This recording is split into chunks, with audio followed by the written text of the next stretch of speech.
ये क्यों कह रहे हैं, बराबर अपील क्यों कह रहे हैं कि आप नियमों का पालन कीजिए। अब हम आपको बता रहे हैं, तीसरी लहर बच्चों के लिए खतरनाक है। ध्यान से सुनिए, ध्यान से पढ़िए। बच्चों में कोरोना के चौंकाने वाले लक्षण मिलने लगे हैं। 10 साल के बच्चों में गैस्ट्रोएंटेराइटिस के लक्षण मिले हैं जो चिंता का सबब है। बच्चों में त्वचा रोग भी संक्रमण का एक कारण हो सकता है। डबल म्यूटेंट और नए स्ट्रेन से संक्रमण का खतरा बढ़ेगा। तीसरी लहर बच्चों के लिए खतरनाक है। तो क्यों खतरनाक है, इसके कई कारक हैं, कई कारण हैं और इसके बारे में हम आपको बता रहे हैं। हालांकि मारक कारण क्या है यह भी हम आपको बताएंगे कि कैसे इससे बचा जा सकता है, इस पर बहस करेंगे। तो खतरनाक है तीसरी लहर, यह जानकारी कुछ पट्टियों के द्वारा हम आपको बता रहे हैं। मोटे अक्षरों में ये बातें हमने लिखकर आपको सचेत किया है, जागरूक किया है, खबरदार किया है कि देखिए कितना खतरनाक साबित हो सकता है। हमारे साथ डॉक्टर श्रवण कुमार हैं, चाइल्ड स्पेशलिस्ट हैं। Doctor Rana N K. सिंह है, फिजिशियन पीएमसीएच से, और प्रोफेसर नवल किशोर चौधरी हैं, अर्थशास्त्री हैं। तो इस शास्त्र को भी इस दौर में समझना बेहद जरूरी है कि हमारा मद जो खर्चों का सरकारी मद है वो अभी तक रक्षा पर क्यों टिका है, स्वास्थ्य पर क्यों नहीं आता। तो सबका स्वागत है समय निकालकर हम तक पहुंचने के लिए। और सबसे पहले डॉक्टर श्रवण कुमार से जानना चाहेंगे। श्रवण कुमार जी, चिंता तो बढ़ रही है। पहले फेज को देखा, दूसरे फेज को देखा, दोनों में 2.5 से 3 महीने का अंतर था। अब तीसरे फेज और दूसरे फेज के बीच में एक बड़ी आबादी संक्रमित है, उन्हें ठीक करना है। और जो नया एक बहरूपिया रूप लेकर कोरोना हमारे सामने है, उससे भी लड़ने की चुनौती है। लेकिन लड़ेंगे कैसे, सवाल यही है। क्या गाइडलाइंस है बच्चों के लिए, क्या कुछ खास होगा, कैसे उनके पेरेंट्स को हम समझा पाएंगे, और हम चाहते हैं कि आप समझाएं आज। जी, मैं कहूंगा कि जैसे सबसे बड़ी बात है कि यह थर्ड वेव जो हम लोग कहते हैं, यह थर्ड वेव हम लोग को, पहला वेव था जो एडल्ट, जो सीनियर सिटीजन को प्रभावित किया, दूसरा वेव एडल्ट हम लोग को प्रभावित किया, और तीसरा वेव हम लोग को बच्चों को प्रभावित करेगा। और यह प्रभाव इतना खराब होगा जो देखने लायक होगा। और इसके लिए कारण यह है कि जैसे जैसे हम लोग कोरोना से लड़ते हैं, वायरस भी और मजबूत होते जाता है और वह अपना रूप बदलते जाता है। और इसके लिए जैसे होता है second mutation, third mutation, mutate करके वह और स्ट्रांग होते जाता है। तो यह अभी जैसे है कि अभी आज ही खबर आई है कि ये सिंगापुर में थर्ड वेव पूरी तरह से आ गया है। अब बच्चे पूरी तरह से इससे प्रभावित हो रहे हैं। और इसके लिए यही सबसे बड़ी बात है कि हम लोग जब तक सबसे बड़ी चिंता की बात यह है कि बच्चे के लिए अभी तक कोई वैक्सीन नहीं है, कोई उसके लिए दवा भी बहुत। डॉक्टर श्रवण सवाल तो तभी था, डॉक्टर श्रवण सवाल तो तभी था जब इन्होंने कहा कि क्लिनिकल ट्रायल की अनुमति चाहिए, इतने बच्चों पर टेस्ट होगा। आग तो लगी थी, धुआं दिख रहा था, और यह कहा जा रहा था कि तीसरा जो वेव है वो इंतजार कर रहा है, मौका नहीं देगा। ये जो एक गैप है, जिस गैप को हमने पहले और दूसरे फेज में देखा, क्या ये इससे कम हमें मिलने वाला है? ऑक्सीजन का इंतजाम तो लगभग, चलिए हमने कोशिश की है, ऑक्सीजन का इंतजाम तो कर लिया है, लेकिन कई ऐसी खामियां हैं जिनमें बच्चों को संभाल पाना, अगर कोई कोरोना पॉजिटिव अगर वयस्क है, एडल्ट है, तो खुद अपनी देखभाल कर सकता है या फिर उसका इलाज अकेले में हो सकता है। बच्चों को कैसे संभालेंगे? और सबसे पहले हमें जरा यह बता दीजिए क्या लक्षण हो सकते हैं। एक पेट में गड़बड़ी वाली बात तो सामने आ रही है, लेकिन और क्या क्या सिम्टम हो सकते हैं जिसे लेकर अभी ही हम जागरूक कर दें अपने दर्शकों को।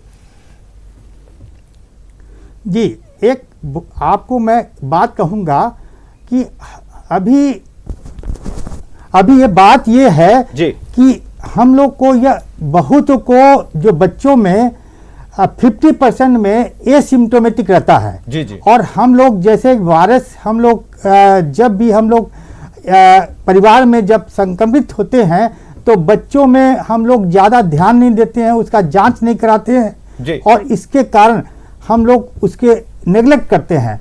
और यही कारण है कि बच्चों में एसिम्प्टोमेटिक होते हुए भी यह देखा जाता है कि दूसरा या तीसरा हफ्ता के बाद जी जी एक MIS जी multi systemic inflammatory syndrome of जी। चिल्ड्रन, जी। यह एक ऐसा इन्फ्लामेशन है जी। जो कोरोना वायरस अपना बाद में वह एक उसको है ना रिएक्शन देता है और उसके कारण बच्चों में तरह तरह की जो इन्फ्लामेशन, बच्चा को रैश हो जाएगा, बच्चे को डायरिया हो जाएगा, बच्चे का आंख लाल हो जाएगा, बच्चे को सांस में दिक्कत हो जाएगी।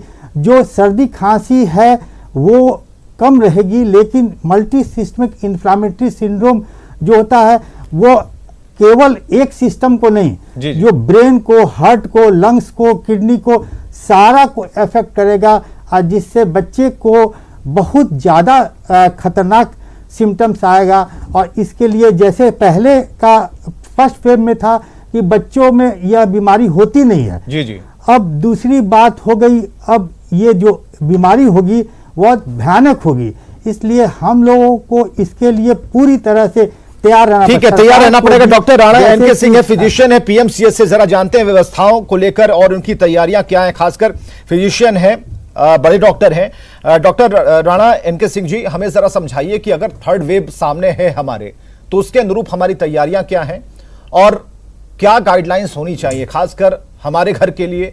आप खुद डॉक्टर हैं और बाकी जो लोग हमें इस वक्त देख रहे हैं, क्या गाइडलाइंस आपकी तरफ से होंगी? सरकार गाइडलाइंस देगी वो अलग चीज है, लेकिन बच्चों को कैसे बचाएं, ये प्राथमिकता के तौर पर हमें बताइए।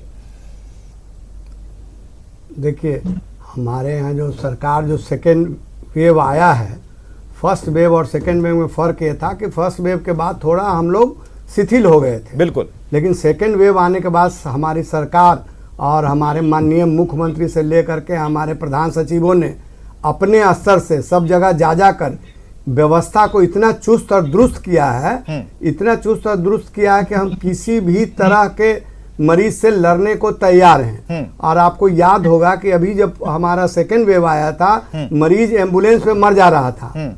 उसका कारण ये था कि सडनली कोई चीज, जैसे कि हम रातों रात बैठे हुए हैं और भूकंप आ जाए, तो हम उसके लिए तैयार नहीं हैं, और भूकंप आ जाए तो बहुत परेशानी होती है, या बाढ़ आ गया रातों रात। उसी तरह जो सेकेंड वेव आया उस तरह आया, और फर्स्ट वेव के बाद हम लोग इमेजिन नहीं किए थे इस तरह का भी आ सकता है, ना एक्सपेक्टेशन था। सेकेंड वेव में इस बात की जानकारी मिल गई है कि थर्ड वेव में जो है आने वाला है, और सेकेंड वेव में ही इतना चुस्त और दुरुस्त कर दिया गया है कि यदि 100 मरीज आएगा तो हम 200 का व्यवस्था रखें। बच्चों का इलाज कैसे चलिए? पीएमसीएच की तरफ से आप पीएमसीएच प्रशासन प्रबंधन जो सोच पा रहा है कि आपकी तैयारियां मुकम्मल हैं, नोडल अफसर, लेकिन कितने हॉस्पिटल्स हैं, क्या हमारी व्यवस्थाएं, हॉस्पिटल्स कितने हैं? क्योंकि देखिए, बच्चे ही नहीं आएंगे, बच्चे के साथ बच्चे की मां भी आएंगी, उनके पिता भी आएंगे, उसके लिए आपको इंतजाम रखना होगा।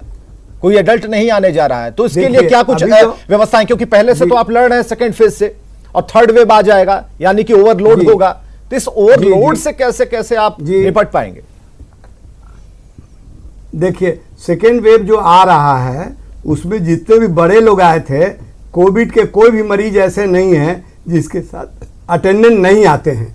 और आपने पीएमसीएच का तस्वीर देखा, एनएमसीएच का तस्वीर देखा, हमारे माननीय मुख्यमंत्री और हमारे जो स्वास्थ्य के प्रधान सचिव हैं, उन्होंने इस बात पर काफी जोर लगाया। एडल्ट आ रहे हैं, आपको लगता है कि जो एडल्ट आ रहे हैं उनके परिजन तो चलिए बाहर हैं,